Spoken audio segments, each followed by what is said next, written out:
कंटाबांजी विधायकों स्वागत संबर्धना लोकारण्य है कोशल कलामंडल चलित साधारण निर्वाचन में राज्यर पूर्वतन मुख्यमंत्री तथा देशर नंबर 1 नेता बोलाउथिबा नवीन पट्टनायक को हराइथिबा कंटाबांजी विधायक लक्ष्मण बागों को आज स्वागत संबर्धना प्रदान करा जायछि। जिला यादव महासंघ और पौरांचल यादव महासंघ तरफ मिलित भाव में एक कार्यक्रम आयोजन करा जायथिला। पौरांचल यादव महासंघर सभापति संदीप बाग नेतृत्व में अनुष्ठित होइथिबा एई कार्यक्रम में जिलार कोण अनुकोणरू यादव माने पहुंचिथिले। कंटाबांजी विधायक लक्ष्मण बाग बलांगीर सहर में प्रवेश करने पर स्मार्ट पार्क ठारू एक विशाल बाइक रैली रे तांको पाछोटी आनिथिले। समलेश्वरी मंदिर और पाटणेश्वरी मंदिर परिदर्शन करने पर से कोशल कलामंडल रे पहुंचिथिले। लक्ष्मण बाग को देखि जय यादव जय माधव नारा रे कोशल कलामंडल पड़िया रे कंपी उठिथिला। ए अवसर में लक्ष्मण बाग यादव महासंघ को कृतज्ञता जणाइथिले। परिवर्तन स्वर उठी परिवर्तन होइछि, तेणुक लोकंक विकास पई काम करी परिवर्तन आनिबा ही मोर प्राथमिकता हेबो बोली से कहिथिले। यादव महासभार विकास सहित समग्र कंटाबांजीर विकास और बलांगीर जिला को विकास को से गुरुत्व देव बोली कहिथिले। सर्वप्रथम तो कंटाबांजी विधानसभा जनसाधारण स्नेह ममता एवं बलांगीर जिला स्तरीय ऑल ओडिशार यादव परिवार भी स्नेह ममता एवं एता को सबू जाबड़ी धरिकी चलावार लोग भारतीय जनता पार्टीर देवदुर्लभ कार्यकर्ता ये समस्तंकर आशीर्वाद आज ओडिशार विधानसभार सम्मुख के पहुँचबार लगी सुजोग मिलला।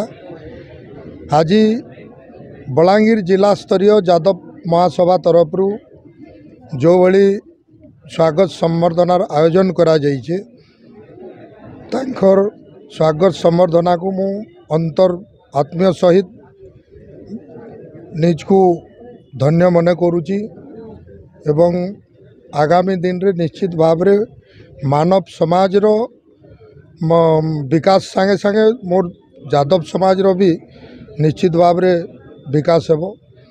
आउ सबु बेले ओडिशा रे सारा ओडिशा रे यादव समाज प्रति पूर्व सरकार हो ना जेन भी सरकार हो विगत समस्त सरकार यादव समाज प्रति सदा बेले अणदेखा करी चली चंती हेटा भी दुखनीय आमर लगी। आउ आगामी दिन रे निश्चित भाव रे आमे सबु बेले यादव समाज रो एकता केंती रहबो एवं प्रत्येक ओडिशार समग्र समाज सहित यादव केंता मिलीमिशित रही पारबे सेही बोली रहबार पय आमे चेष्टा करी चलीछु। मोर यादव मान को अनेक अनेक धन्यवाद। सबु बेले जणे यादव परिवार रो किए कोनसी प्रकार पद पाऊ किंबा कौन प्रकार से शिक्षा दीक्षा रे चाकरी नौकरी जो भली राजनीतिक क्षेत्र रे सबु बेले से माने अंतर आत्मीय सहित स्वागत संबर्धना करितांती एतिर पय मु गर्वित।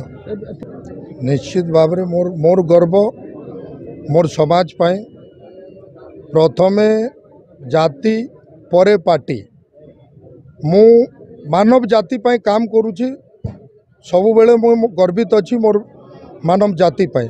आउ निश्चित भाव रे अंचल रो विकास केंता हेबो शिक्षार विकास स्वास्थ्यर विकास चाषी परिवार रो विकास एवं बेरोजगार मान को रोजगार मिलवार विकास यही सबु उपरे मोर लक्ष्य रहबो।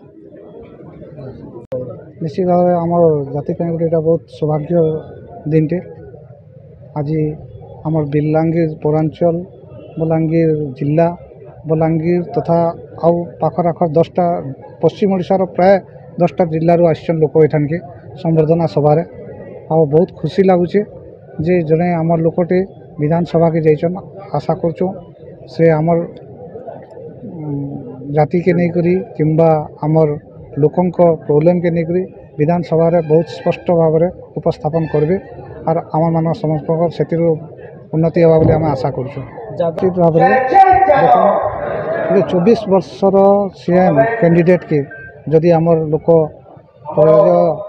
करिचन तो हमको बहुत खुशी लगुचे और इथिरे आमे आमर एकतार गोटे बाणी जाऊे जे आम एकता अच्छु बोल आज किसी जिनटे कर पार्लु और एकता ही आमको आगे नवा बोले आम आशा कर कौन सब आशा अच्छे निश्चित भाव में आम इठान विधायक आम लोक मान आम निज माटी लगी लोक मैंने जो काम कर ठीक हिसाब से विधानसभा बिल माने डिस्कसन कि भल बिल उपस्थापन करेंगे जेनटा कि आम मान पछे सुविधा होगा। बलांगीर अंजु पृष्टि रिपोर्ट विश्व विजयी न्यूज ओडिशा।